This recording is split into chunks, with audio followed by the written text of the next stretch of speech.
Hi everyone, Boyana here from Workpuls and welcome to another episode of Workpuls Productivity Talks. Today with me I have Paige Arnof-Fenn from Mavens Moguls. She's the founder and the CEO of this agency, and thank you very much for joining us today. Thanks so much for having me, Boyana. It's great to be here. So first of all, let's start off with the basics. Tell us a little bit about what it is that you do. What does your company do? So Mavens Moguls is a marketing consulting firm. And my background is in marketing. I spent the early part of my career working at big companies like Procter & Gamble and Coca-Cola doing marketing. Then I was the head of marketing at three dot-com startup companies. And all the companies are survivors, so that's exciting. They all did well.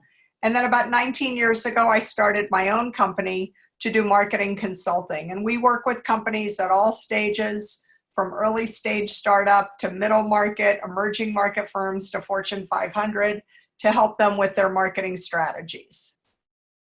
Okay, great. And how big is your team? Do you have a big team or? So I have no employees, all independent contractors, and about 4 dozen people. So we all work virtually, independently. Okay, cool. So how would you, let's get on to the productivity part. How would you define productivity yourself? So for me, productivity is, at the end of the day, feeling like you invested your time well, that you got the work done in a way that when you look back, you say, wow, that was a really good use of my time. I achieved my goal. I did what I set out to do and kind of hit my targets. So if you can say that, you've been productive. Okay, and when it comes to measuring productivity, I'm guessing since you're like looking at based on goals, that it can be measured in that way, or there's another way of measuring it. So, I mean, I think there are kind of very hard hard measures and soft measures. Sure, when you set out your monthly, quarterly, annual goals, you either meet those goals or you don't meet those goals. That's a hard and fast measurement. But I think also it's how you feel about it. You know, goals change, goals morph. You know, with the coronavirus, the whole world has changed. So a lot of those metrics had to change too. And it's how do you feel about the progress that you're making, and when you have to course correct along the way, you know, are you achieving your milestones and moving the needle in a positive direction? And if you feel like at the end of that journey, whether it's a week, a month, an annual cycle, that you made progress, then I think that's being productive. You just have to, part of being an entrepreneur, I think, is you have to be able to roll with the punches. And there are a lot of punches. Corona's a big punch, but there are always little punches along the way. So, you know, I think it's about being able to be agile and course correct and continue to create milestones and hit those milestones to get you to an end point successfully. Okay, yeah, makes sense. So hard and soft goals and measurements. But tell me, it's a bit different. Most of the people that we talk to have companies, either office or remote companies. They aren't generally working with contractors as much. Like, do you have any part in helping your contractors become more productive, and how do you do it? So, you know, I with the 4 dozen people on the team, I'm talking to each of the groups, the teams that are working with each client on a regular basis. So you can almost think about me as being like the bee that cross-pollinates all the different flowers.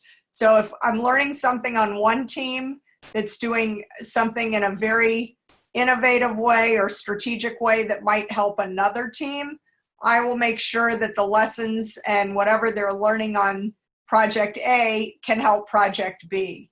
So I think, you know, having started my career at companies like Procter & Gamble and Coca-Cola, you have a lot of formal systems in place. There are a lot of tools, measurements, metrics that, you know, every month, every quarter, you have to really fit into those boxes.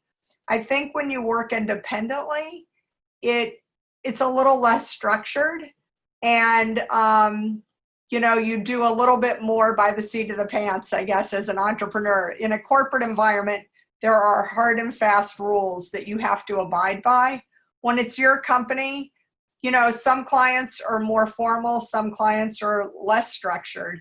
And so we're working with our clients to make sure that the metrics we set up and the goals that we set up for our team and the deliverables on each project are consistent with their structure, their culture, and how they like to work. Because some clients really want a hard line in the sand, and other clients, I think, can be more flexible. Okay, and when it comes to the work environment, is there any difference in getting your productivity up in a more flexible sort of contracting environment like your own, or when you are an actual employee in an actual company, have a bit of a more structured system than you do? Of course, you do have some kind of a system, but it's not as tight as it was in the places where you worked previously. Right. When you're an employee in a company, you have an annual review, a performance review. It's usually tied to your salary or your bonus. So I know at P&G and at Coke, I had very formal plans with my boss, and I had milestones I had to hit to be able to get the maximum bonus that I was eligible for. When you're a consultant, it's a little bit different. And especially for my clients, I would say the majority of my clients they are mid-market to emerging market, kind of 2 million to 200 million in revenue.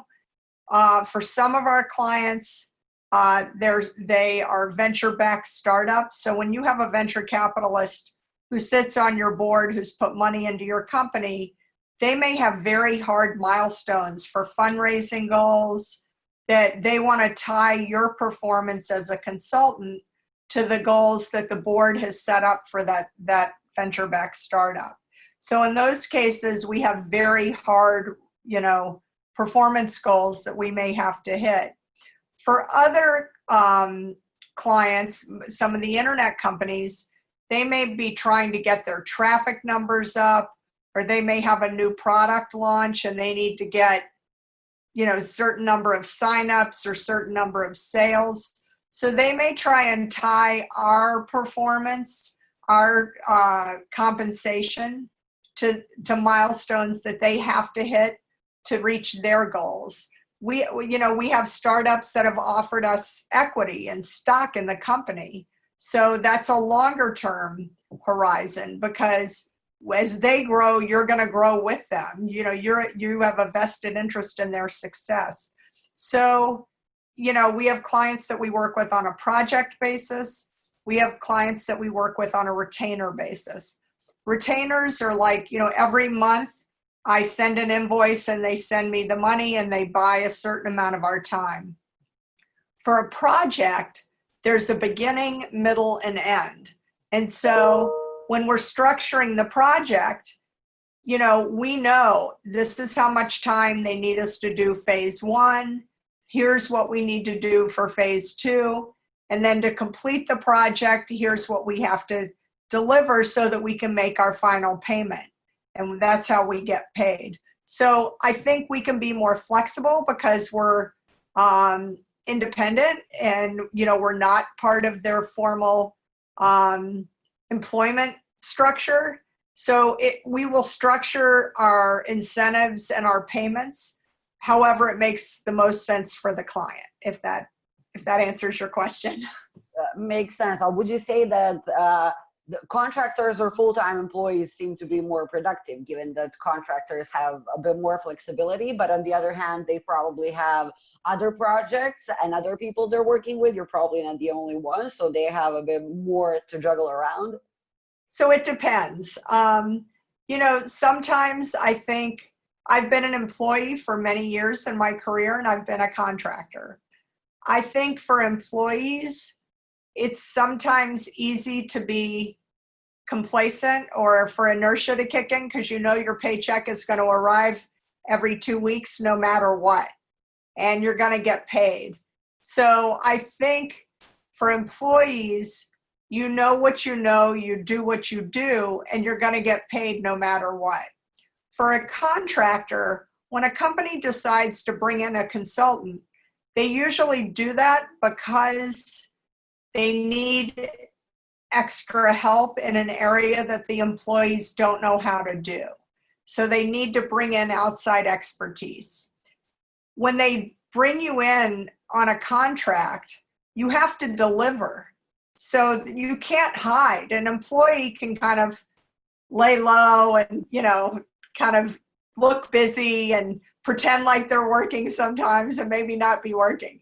When you're a contractor, you really have to deliver something to get paid. So I think, and especially now when the economy is very tricky, for a lot of companies who can't afford to have full-time employees on the payroll, bringing in a contractor might make more sense financially and strategically, because you're paying for something where you know exactly what you're paying for. So there's a direct return on the investment. They pay X, they get Y back. And so for a lot of companies, when the economy is in a tough time, sometimes I think hiring contractors makes more sense, because a lot of companies are being forced, unfortunately, to lay off their full-time employees because they can't afford to keep them busy enough when things slow down. So it might seem counterintuitive, but I think for a lot of consulting businesses, you can get busier in difficult times, whereas employees, the company knows if they have to cut their employees, they can take unemployment and get money another way. If you're a consultant, it's a lot harder to get paid if you're not working. Yeah, that's true. That's true. Definitely makes sense. You shared in the email, in the initial email, you shared a thing that helps you with your productivity, which is actually quite simple, and I'd like to hear more about it. Sure. So, when you're an entrepreneur, I think, and small business people probably can really relate to this. Your time is days can fly by. You get so busy, and it's really hard to feel productive sometimes, because everybody needs you. Your clients need you. Your staff needs you. And so, there are kind of 3 rules that I have stuck to try and help myself feel more productive and be more productive. And I've had very good mentors in my life. And one of my early mentors told me that, when you're 20 years old and you start your career, you think that having blank space on your calendar or taking a break is a luxury. When you get to be in your 50s and you've been running a company for almost 20 years, my company now is 19 years old, it's not a luxury anymore. It's maintenance. You have to be able to take some downtime, or else you're going to go crazy. So my mentor said, you need to treat yourself the way you would treat your very best customers and your very best clients, because you're the machine, you're the engine that keeps the company going. So if you don't feel good, if you're not at your peak performance, you're never going to do your best work. So how do you do that? I think you have to exercise every day. I think you need to do something physical, because I think the physical and mental is tied together very closely. So I really try every day to do something, even taking a walk, doing, whether you like to, do yoga or Pilates or Tai Chi or run, whatever it is you do, high intensity workouts, spend at least 20 to 30 minutes every day doing something physical so that your mind-body connection is strong. I also think it's important to be grateful, to show gratitude, because I think when you appreciate things, very simple things in your life, I think it does help you be more productive, because you don't take things for granted. And I think one of the most important things you can do, and it might sound counterintuitive, but get very comfortable learning to say no.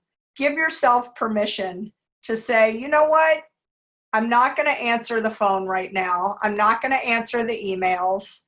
I'm going to turn it off, and I'm going to stay focused on getting this proposal written, or I'm going to stay focused on my exercise, or I really need to take a walk.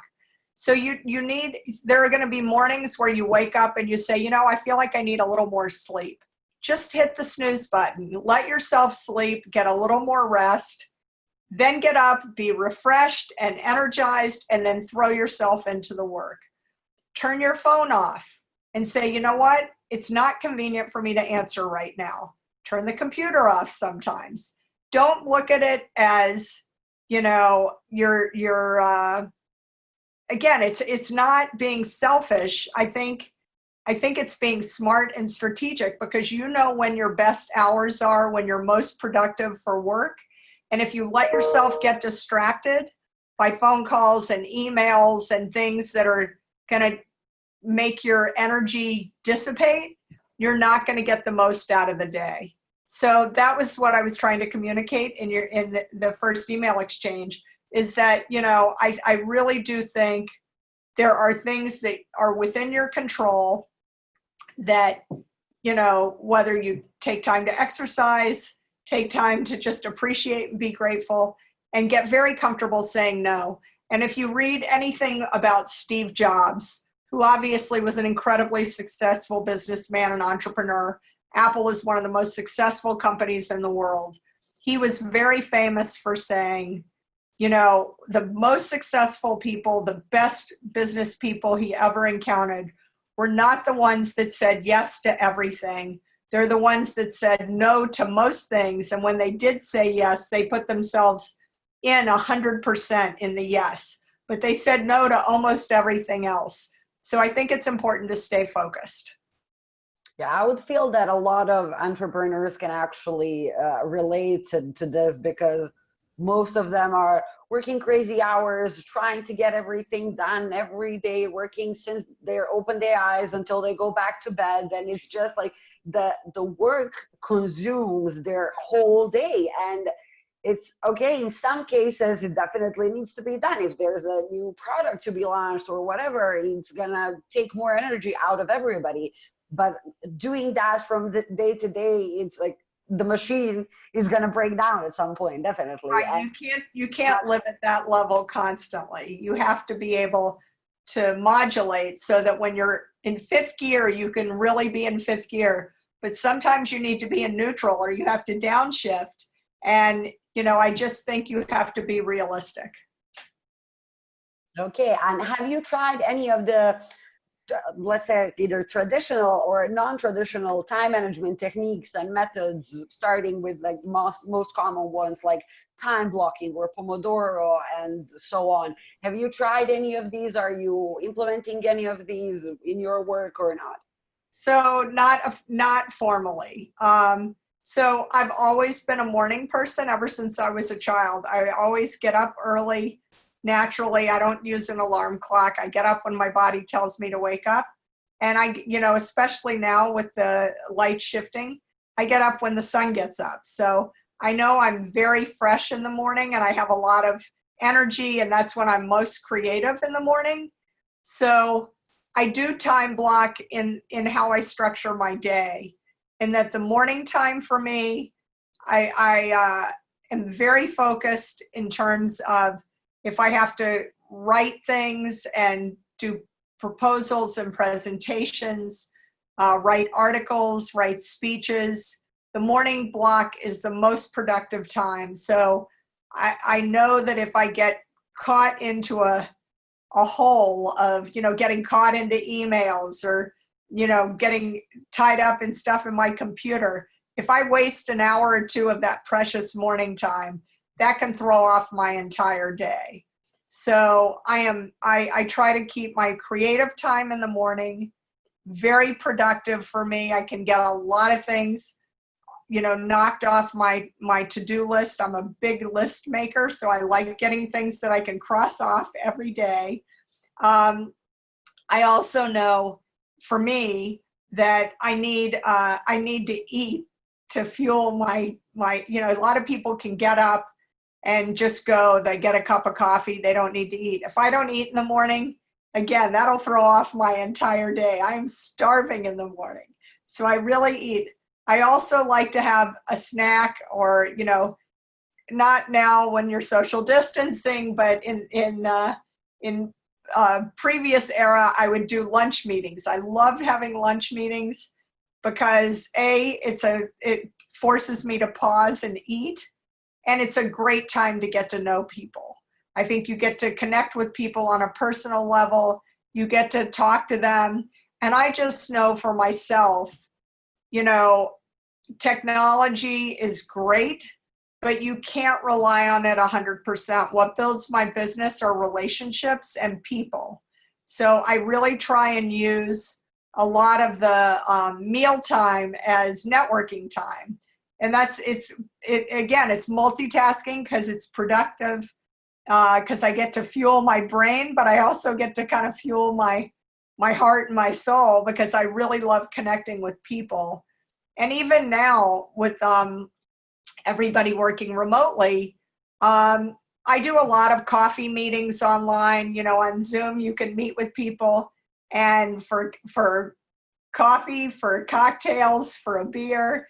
So I really do think for my business, and maybe for other people who are more extroverted and gregarious, really leverage technology to help you build your business, because I really think that's a way to stand out and differentiate yourself.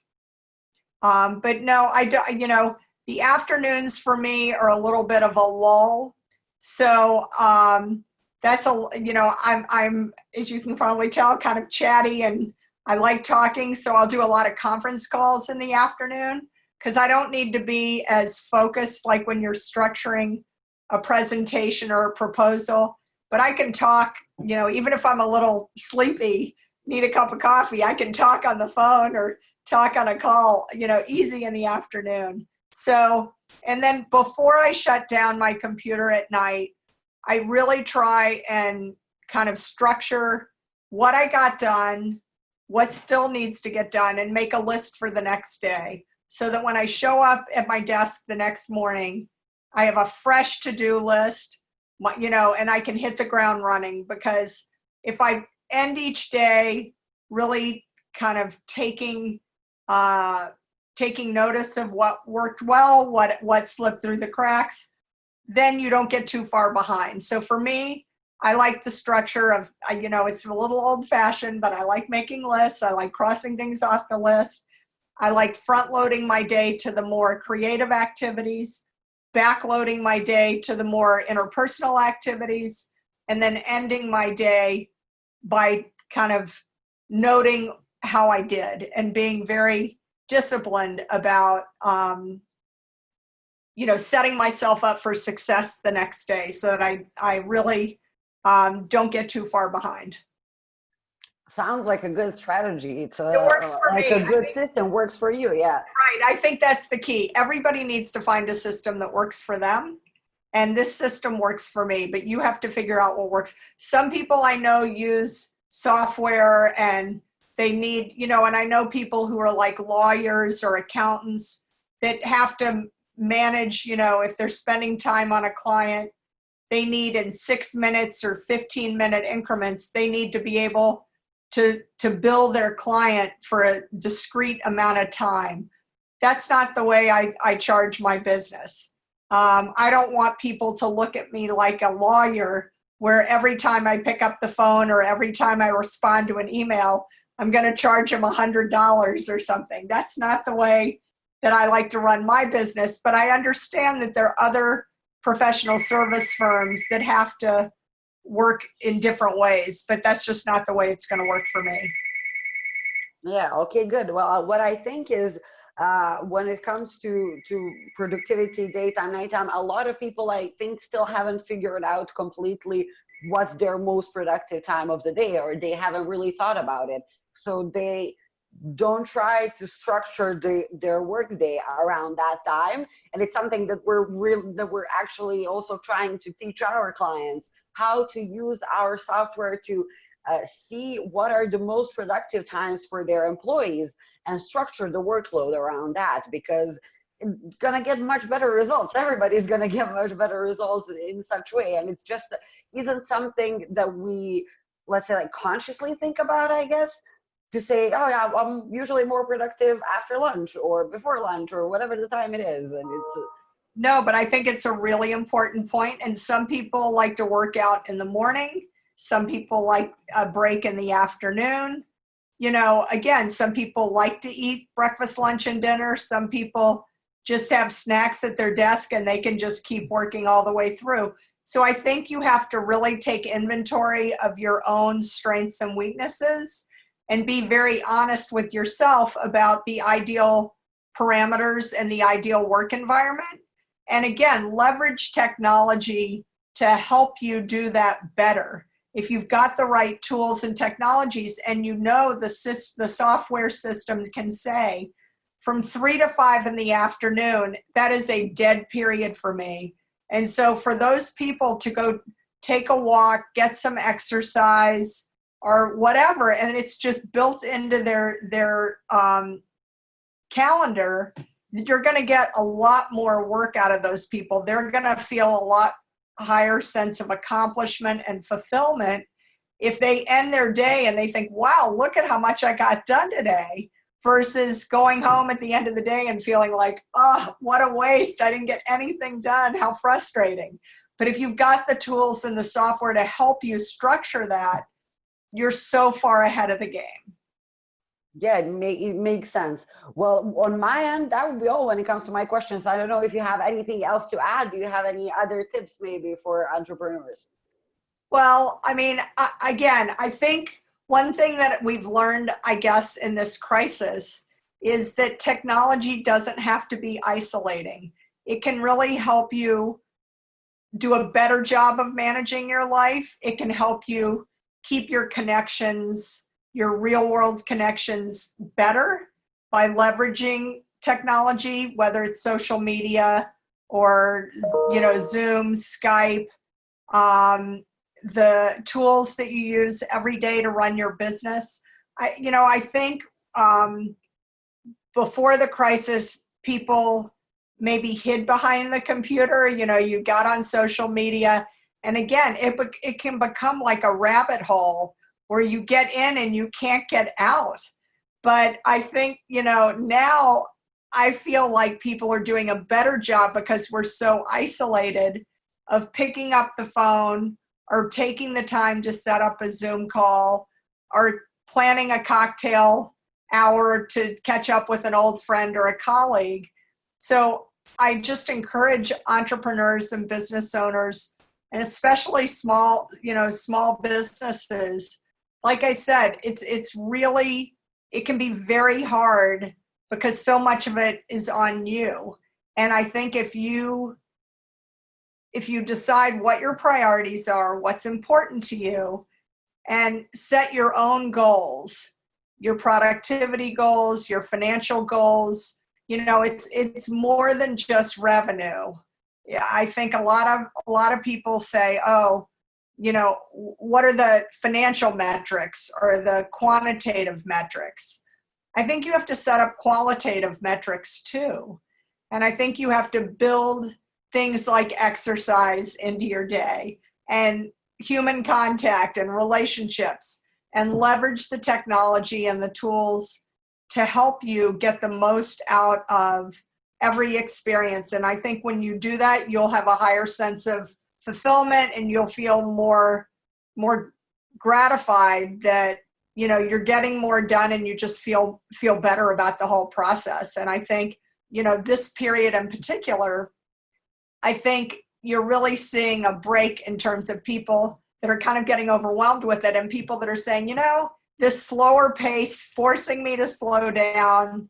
I am getting more sleep. I am eating better. I am getting more exercise. Some people are really, I think, taking full advantage of this kind of pause that the world has given us. And I think they're going to come out of it in a much better place than, you know, maybe they'll keep elements of this as part of the new normal moving forward. So I would just encourage people productivity might sound squishy and soft, but it really matters. And I think if people take the time to be more strategic and thoughtful about it, they're going to feel better about the work they're doing and the impact that they're having, because they're using their own personal strengths in a way that they're getting the most bang for the buck. Great, great. I love that. So yeah, I'd like to thank you in the end for taking the time today to speak to us and to speak to our viewers about your views on productivity and how you do it actually. And hopefully they'll find these tips useful. And thank you everyone for watching another episode of Workpuls Productivity Talks. Thanks, Bhavana. It was a lot of fun. Great to be here. Bye-bye.